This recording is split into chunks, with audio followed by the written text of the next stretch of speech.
Ahora, presentaré yo el informe técnico y quiero anticipar cuál es el sentido de este informe técnico. En una frase, el mensaje es de preocupación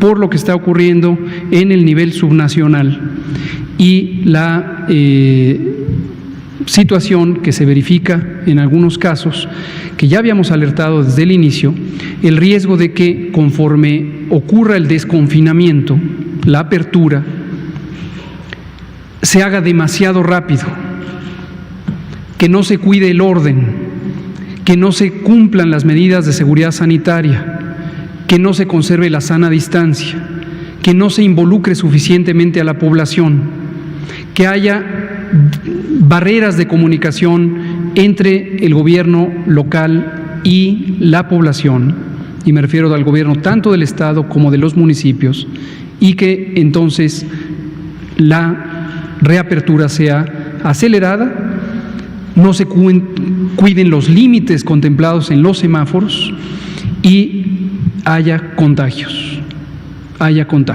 Y entonces repunte la epidemia localmente. Y eso es exactamente con lo que vamos a empezar. Y voy a aprovechar para comentar algo que hoy me pareció importante de traer aquí, que son, el contexto es, llevamos 40 días desde este proceso de la denominada nueva normalidad, y como hemos comentado, la nueva normalidad no es la antigua normalidad, no es regresar a lo de siempre, no es hacer las cosas como siempre las hemos hecho. Estamos en medio de una epidemia, estamos en la parte más alta de una epidemia de COVID-19. En el mundo entero existe esta epidemia, es una pandemia, y en la región de América, en el continente americano, se encuentra la enorme mayoría de la epidemia. Y México es parte del continente americano. No nos podemos sustraer a esa realidad. La nueva realidad, la nueva normalidad, lo que implica es la conciencia de que tenemos que cuidar todos los días, todas las horas del día, lo que hacemos, cómo lo hacemos, dónde lo hacemos. Y tenemos que incorporar a nuestra vida diaria los cuidados indispensables, que son relativamente básicos, para lograr que no nos contagiemos y no contagiemos a otras personas. Esto es una responsabilidad individual de cada persona, porque no se puede obligar a cada persona a que guarde la sana distancia, a que no salga a la vía pública cuando no tiene una actividad indispensable, a que si tiene síntomas de alguna enfermedad, en particular la que es compatible con COVID, se quede en casa, a que proteja el estornudo y no estornude sobre las manos, a que no se saluden de beso, de brazo y de mano. Eso es, al final del día, una decisión que todos y cada uno de los ciudadanos y ciudadanas tienen que tomar todos los días. Es también una responsabilidad del nivel local de gobierno, de los municipios, que aseguren que los espacios públicos que no deben estar abiertos, porque el semáforo de riesgo indica que no es procedente, que es riesgoso que concurra a las personas en demasiada cantidad en el espacio público, deben permanecer cerrados. Espacio de trabajo. Es también una responsabilidad de las autoridades estatales, porque estas autoridades son autoridades sanitarias, y las reconversiones hospitalarias se instruyeron por acuerdo del Consejo de Salubridad General desde el mes de marzo, y se instruyó a que se procediera de manera expedita, utilizando los lineamientos técnicos que proveyó el gobierno federal para que se hicieran reconversiones hospitalarias, y no se han logrado las reconversiones en todos los casos. Y obviamente esto limita la capacidad de atención en el nivel local. Por supuesto que también es una responsabilidad del gobierno federal, del gobierno de México, porque estamos encargados de dar disposiciones generales y de supervisar que esas disposiciones generales se cumplan apropiadamente. Entonces, todas y todos somos corresponsables de esto. Todos y todas estamos en el mismo territorio y vivimos en el mismo Estado nacional. Y a todos y a todas nos corresponde cuidarnos a nosotros mismos, a nuestros cercanos y a toda la población. Entonces, es extraordinariamente importante que dejemos ya este discurso de ataque, de polarización, de centrar. Ahí está lo que está ocurriendo, y los 35,000 muertos no dependen de una persona, no dependen de un nivel de gobierno. En México tenemos 3 órdenes de gobierno y todas y todos tenemos 3 elementos de los sectores de la población, público, privado y social. Y tenemos a la sociedad en su conjunto, los componentes del Estado nacional, el gobierno, el territorio y la población. Todos y todas tenemos que emprender una acción y centrarnos en lo que tenemos que centrarnos, que es protegernos unos a otros. Esto es impresionante, cómo el discurso se ha distorsionado a un tema absolutamente inútil, estorboso, que nos está afectando a todas y todos. Es muy importante que lo tomemos en cuenta. Vamos a entrar en materia y lo vamos a ver. Y voy a empezar relatando que hoy, en la conferencia de prensa diaria de la Organización Mundial de la Salud en Ginebra, Suiza, durante la ronda de preguntas, concretamente en el minuto 50, y les recomiendo que vean la conferencia de prensa, una compañera periodista mexicana preguntó, lo cual me parece muy adecuado, al doctor Michael Ryan, que es uno de los voceros y el director de emergencias, ¿cuál es el pronóstico para México?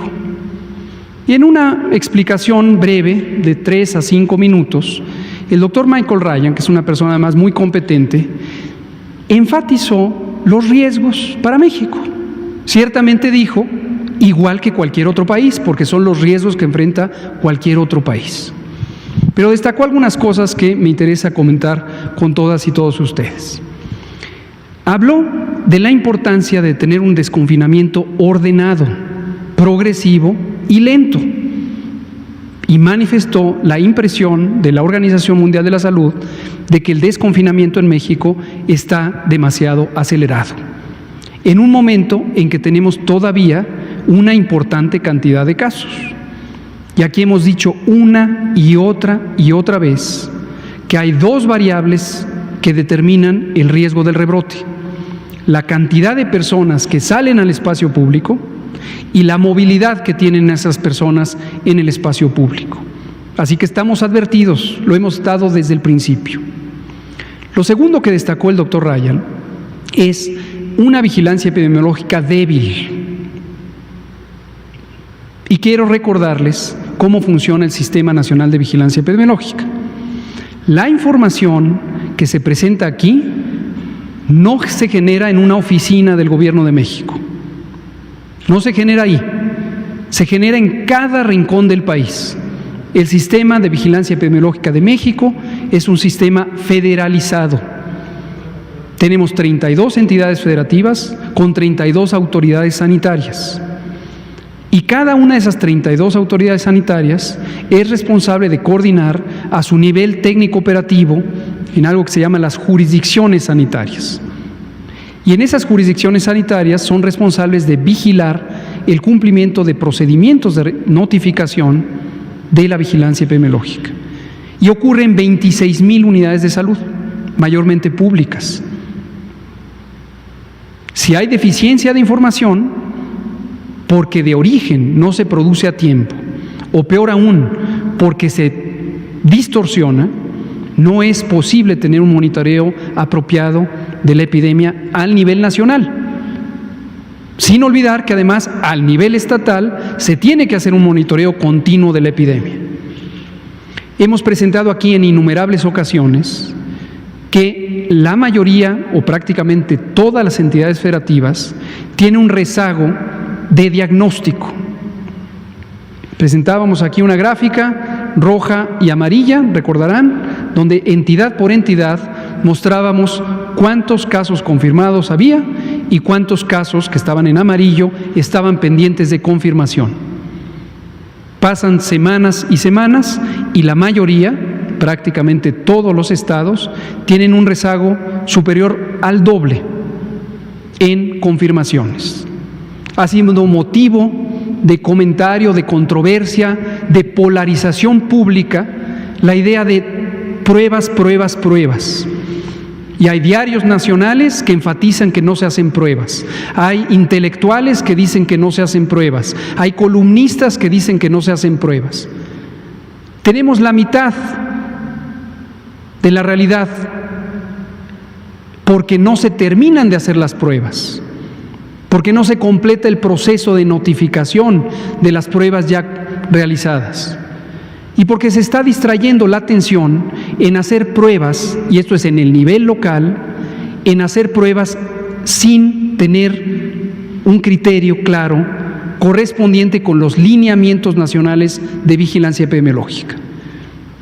Y volvemos a lo mismo, lo estorboso que resulta confundir a la audiencia con un discurso de que México es el único país que no hace suficientes pruebas. Estamos esperando a que se completen las pruebas. ¿De dónde viene el dinero para hacer esas pruebas?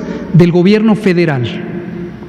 El gobierno de México transfiere los kits diagnósticos a los 31 laboratorios estatales de salud pública. A través del INSABI se han adquirido y se transfieren estos laboratorios. Los usa también el INDRE, el Laboratorio Nacional, y se transfiere también a los institutos nacionales de salud que participan en el diagnóstico. El presupuesto del Instituto Mexicano del Seguro Social, institución nacional, se utiliza para hacer diagnósticos en los estados. Entonces, no cambiemos el discurso a algo estorboso. Pruebas, pruebas, pruebas. Lo que necesitamos es que se complete lo básico de las pruebas. La vigilancia epidemiológica, detectar, poner en aislamiento al caso sospechoso, rastrear a sus contactos, ponerlos a todos ellos en aislamiento, requiere operaciones locales. No es que hay una cuadrilla de personal federal que se distribuye por todo el país para ir a perseguir los casos y los contactos, no. Reitero, desde 1997, la Secretaría de Salud se descentralizó. 1997, estamos en 2020. Desde entonces se descentralizó y es responsabilidad de las 32 secretarías estatales de salud tener la operación adecuada para la vigilancia, la prevención, el control, la promoción de la salud. Hay estados que no se adhirieron al nuevo modelo de salud para el bienestar, que cuando empezó esta administración o este año y se cambió el modelo, un modelo de financiamiento que se llamaba Sistema de Protección Social en Salud, y se estableció el Instituto de Salud para el Bienestar con el propósito de tener armonización de capacidades en el país. Pero hubo estados que dijeron: nosotros no necesitamos ese modelo, solo denos el dinero. Y saben ustedes perfectamente que exactamente como se dispone en la ley de egresos de la Federación, en el presupuesto, la ley de egresos, se ha destinado ese recurso a los estados.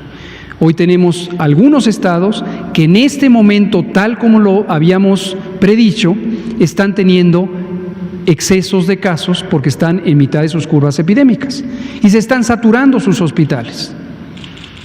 Y claro, aparecen reportajes y notas que dicen que no hay escenas dramáticas. Por supuesto que las hay y por supuesto que son dramáticas.